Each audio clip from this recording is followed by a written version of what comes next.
ka ce Allahumma salli ala sayyidina Muhammadin lil fatihi lima ugulika wal khatimi lima sabaqa nasir al haqqi bil haqq wal hadi ila siratikal mustaqim wa ala alihi haqqa qadarihi wa miqdarihi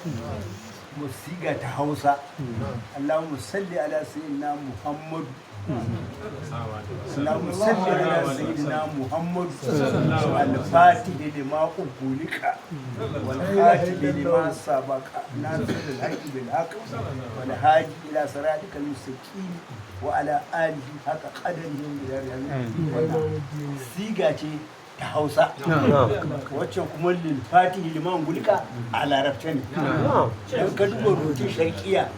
na salati ba za ga da alif da lanja na an haɗe shi lilfatihi liman gulika alhamdulillah shi sa an ka faɗa duk da yayi duk karanta yayi